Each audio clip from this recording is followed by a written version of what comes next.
On cruise, on speed, I flow. Every time I take a puff of that dro. Chill Will, aka Sir Savant.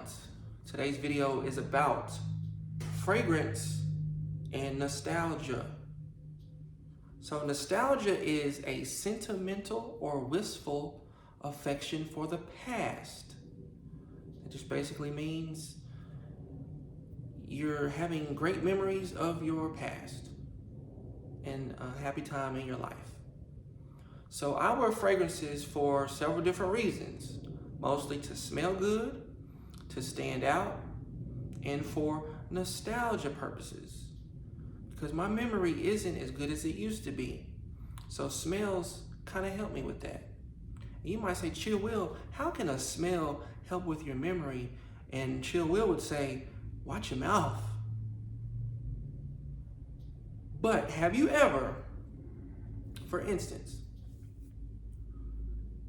when you were a kid, have you ever smelled your grandmother and you just thought, dang, grandma always smells like this fragrance? Because you know, back in the day, most people didn't wear too many different fragrances. They might have had 1 to 3 in their rotation and that was about it. But you remember smelling your grandmother and then your grandmother passing away, R.I.P. grandma.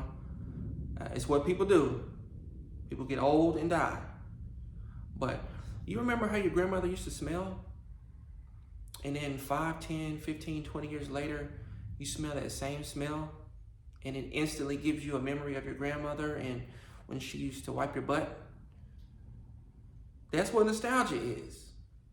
You remember the first time you took somebody on a date, the fragrance that you wore or they wore, you ran out of that fragrance, time passed, y'all broke up, and then you just randomly go somewhere and you smell that smell, and then it got you jonesing, it got you in your feels because you just had a flashback of that person.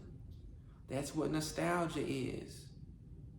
So fragrances are very important to me with nostalgia for that reason alone. It helps bring back memories. Like I showed you guys, that Abercrombie & Fitch, that Cologne 41, that just takes me back to my late teenage years. I can't get those back. But if I smell that Abercrombie, I can at least, bring back some of the memories I used to have before I had too many bills and, before life got crazy. But guess what? New fragrances create new memories. Before I got with my fiance, I didn't know anything about Creed. So let's just say, hypothetically speaking, and boo, I'm not about to dump you on camera in front of all these people, but let's just say we break up or something happens and 10 to 20 years go by and I smell Creed again. I'm gonna always think about her, It's like, well, I won't say. I was going to say something kind of repulsive, so I'll keep that to myself. But fragrances are very, very important with nostalgia. And cherish the memories, guys, okay? Cherish them, because for the most part, that's all we have in this life is memories. One thing's for sure, we're all going to die. But before you die, spray some fragrances and cherish the memories. I love you all. I'm out.